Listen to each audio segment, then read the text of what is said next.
So country singer and veteran Bryan dropped a snippet of a song and created a firestorm by daring to suggest maybe it's kind of fucked up for ICE to be dropping into towns and dragging people out of their houses. Now, hopefully we won't have to cut this out. Uh, but when we did a copyright check, so far it's okay. It's not released as an official song. Maybe that's why. So here it is. Didn't wake up, dead or in jail. Some out of town boys been giving us hell. I got some bad news. I woke up missing you. My friends are all degenerates, but they're all I got. The generational story of dropping the plot. I heard the cops came. Cocky motherfuckers, ain't they? And ICE is gonna come bust down your door. Try to build a house, no one builds no more. But I got a telephone. Kids are all scared and all alone. The bar stopped bumping, the rock stopped rolling. My middle finger's rising and it won't stop showing. Got some bad news, the fading of a red, white, and blue. All right, so in case we have to cut it, we're just going to read those lyrics. I heard the cops came, cocky motherfuckers, ain't they? And ICE is going to come bust down your door, try to build a house no one builds no more.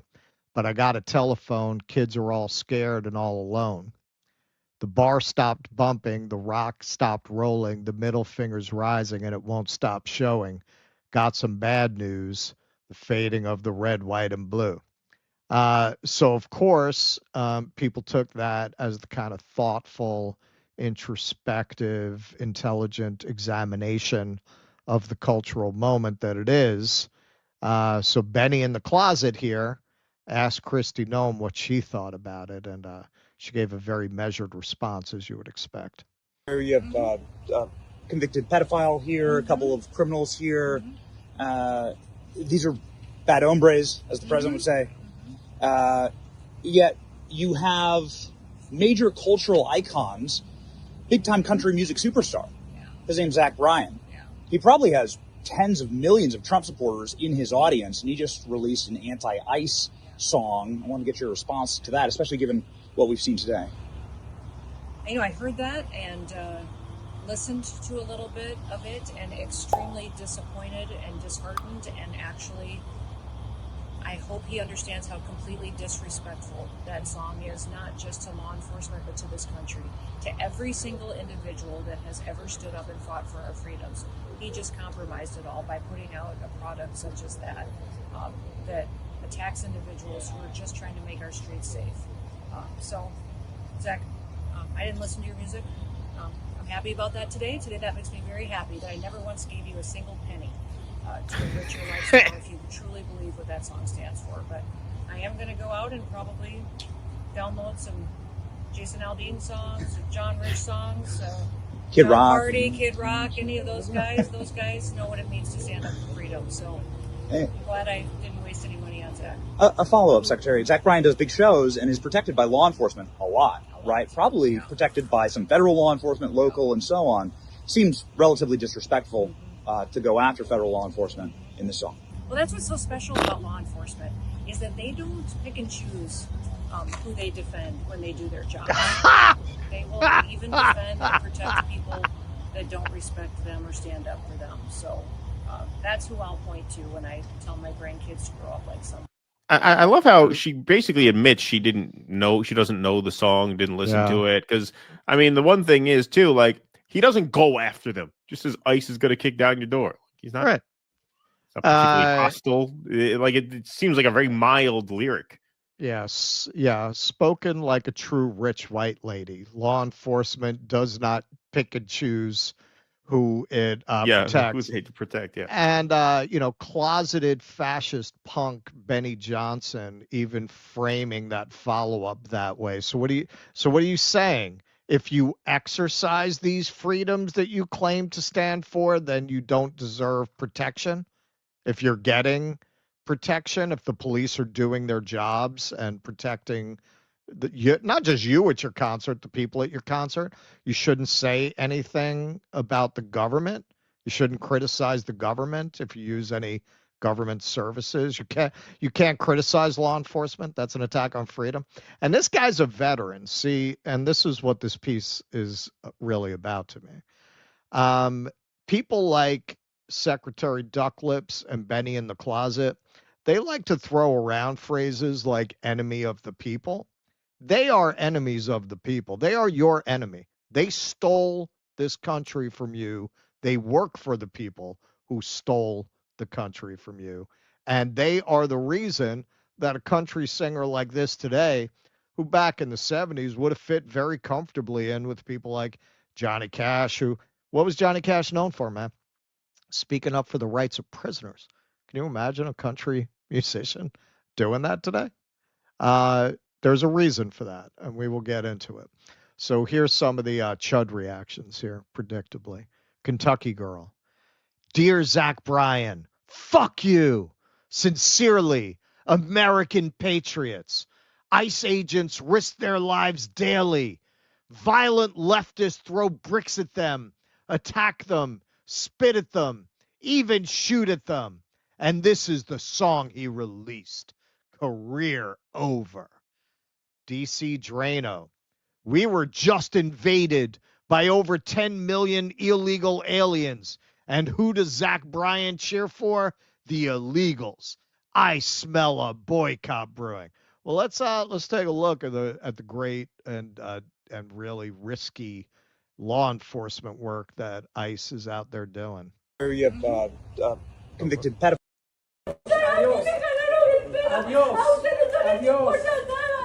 See, that's Tim Cat.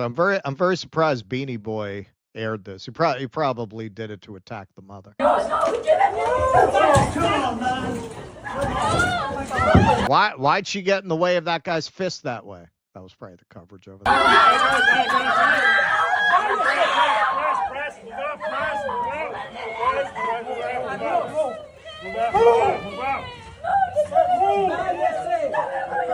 Oh yeah, those kids look like a threat. Look very dangerous.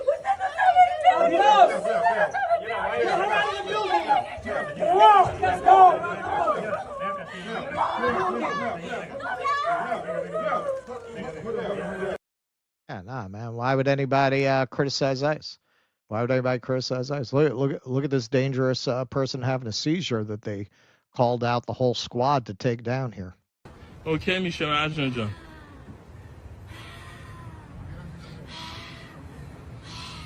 Wow, man. Why would you disrespect fine law enforcement officers who do this for a living? Seriously, you all guys came for one person? What is her name? Marjan. Seriously. Only 2 people is enough. What this? Like, what's Look at this. Your tax money, folks. Your tax There's money. an army here. Look at all these people. There's an This army. woman. Like 2 people. That's how they're spending your tax money, what's happening man. in Iran? Then they want to tell you For can't have women? health care. They came here for freedom. Not like this. Shame on you. I'm proud to be an American. So this is his response. Please fucking read this on the new song. I wrote this song months ago. I posted this song 3 months ago as a snippet, and that's pretty interesting. That really shows you how they gin up these controversies when they need a distraction. Why now? Why now? If it's been out there for 3 months, all of a sudden they drop this. They give Benny in the Closet a call at the glory hole. This shows you how divisive a narrative can be when shoved down our throats through social media. Well, Benny knows all about that. This song is about how much I love this country and everyone in it more than anything. When you hear the rest of the song, you will understand the full context that hits on both sides of the aisle. Everyone using this now as a weapon is only proving how devastatingly divided we all are. We need to find our way back. I served this country. I love this country. And the song itself is about all of us coming out of this divided space. I wasn't speaking as a politician or some greater than thou asshole, just a 29-year-old man who is just as confused as everyone else. To see how much shit it stirred up makes me not only embarrassed, but kind of scared. Left wing or right wing, we're all one bird and American. To be clear, I'm on neither of these radical sides. To all those disappointed in me on either side of whatever you believe in, just know I'm trying my best too, and we all say things that are misconstrued sometimes. Everyone have a great day, and I love each and every one of you. What a monster. What a radical. I think he's Antifa, this guy. Ungrateful. Ungrateful. Ungrateful. After serving his country, he thinks he has the right to level social criticism at the government. How dare he? Now, it wasn't always like this. It wasn't always like this. As I was saying, he wouldn't have even stood out among country stars of the past. People forget country really came off the same roots as blues, as folk music more directly. Um, and what was the pose of that music? Very working class, very much about the working poor people being on the bottom. And people from that kind of a background usually have a pretty adversarial relationship to the government, usually have a pretty skeptical attitude about the war machine. Fortunate Son is probably the greatest example of something that falls within that genre that represents that point of view, right? It ain't me. I ain't no fortunate one. The rich guy, he doesn't have to go to war. They always come to people like us. This is a pretty interesting example of the point of view the country stars at one time would just been taken for granted. Now they'd call them liberals. Other than the fact that it reminds me a lot of the flag waving and choreographed patriotism that we had back in Nazi Germany a half a century ago. The fact that we got a one-party system which is in control of all three branches of our government, lapdog media that's cranking out propaganda for the administration and make a Nazi blush. Other than that, we're doing pretty good. If you ask me, one of the illnesses is that there's too much money being spent on military, and there should be more spent on education, welfare, young people, the children, the elderly, especially the elderly.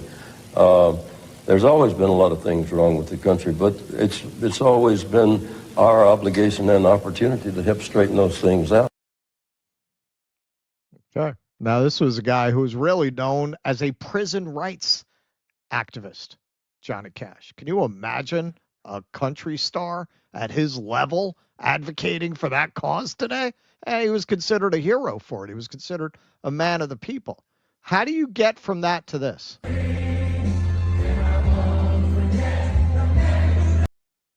How'd that happen? How'd that happen? Well, it's not an accident. We've talked about this in regards to the left. A lot of people talk about this in regards to the left. Congress for Cultural Freedom, the way they promoted abstract art, funded exhibitions. Jackson Pollock, Gloria Steinem literally worked for the CIA, admitted it later on, bragged about it, thought it was a great experience. We don't talk about that a lot in terms of the right.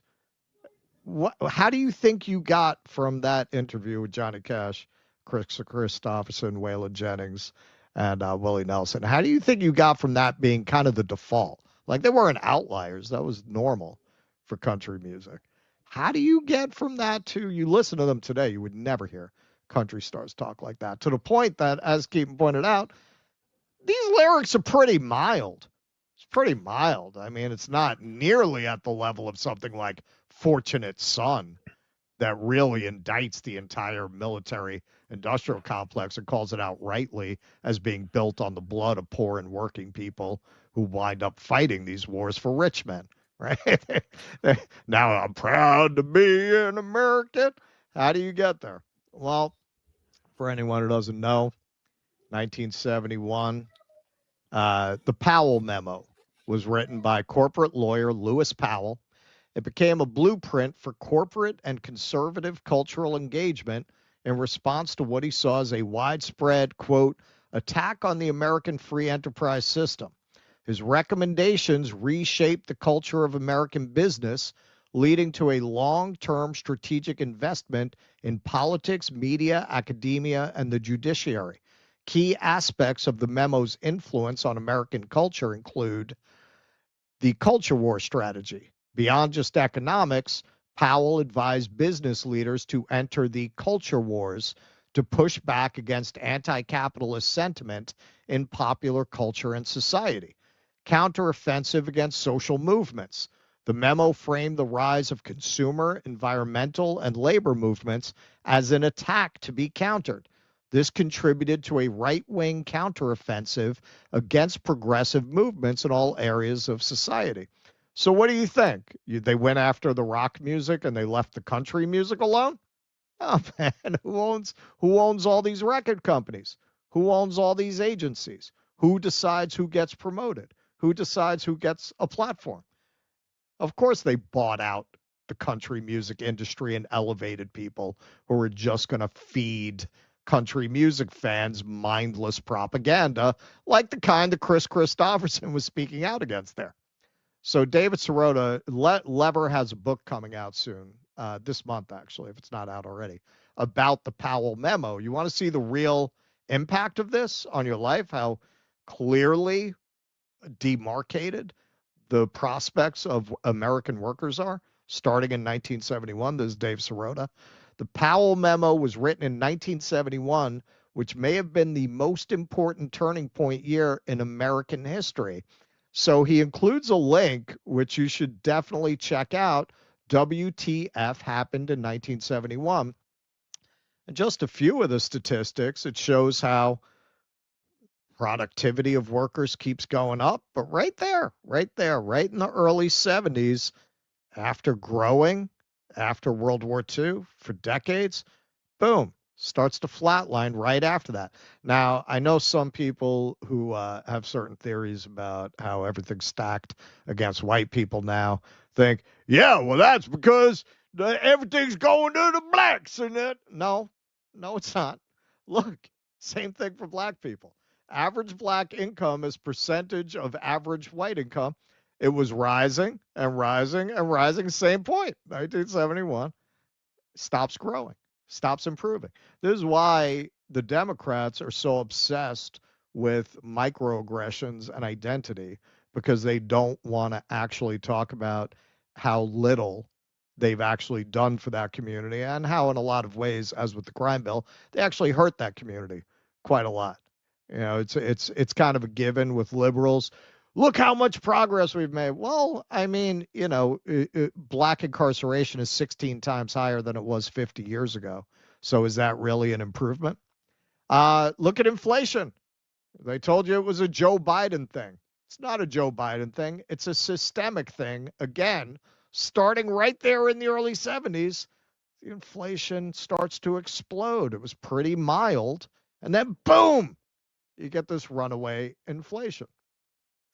So here's finally, we've been giving him a lot of love this week. This is Eddie Liger from Midwestern Marks talking about how much he fucking hates that courtesy of the Red, White, and Blue song and everything that it represents.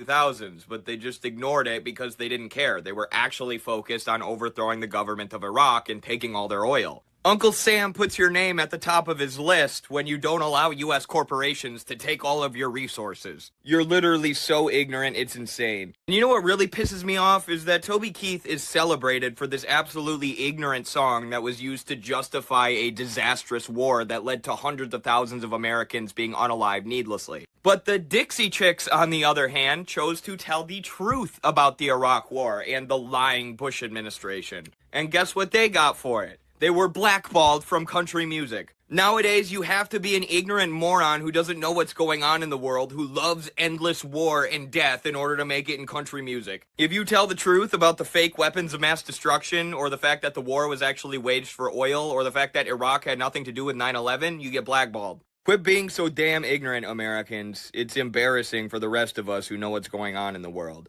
No offense. Actually, yeah, offense. All right. Yeah, man. He's absolutely right. And this is a perfect example of it. Look at the shit this guy's getting for just saying, yeah, maybe they shouldn't be dragging naked kids out of apartment buildings. Traitor! Traitor, it's time for a boycott because I have no actual meaningful power in my life. I have to have substitute power by talking about how I'm going to boycott you on X. Benny in the closet, tell me what to do. Tell me what to do. Secretary Duck Lips, tell me what to do. Yo, man, it's fucking sad, but it's intentional. It's intentional, man. I hope anybody who might catch the clip or watch the show who hasn't really been exposed to that information thinks about it, man. They stole your country from you starting in 1971 with the Powell memo.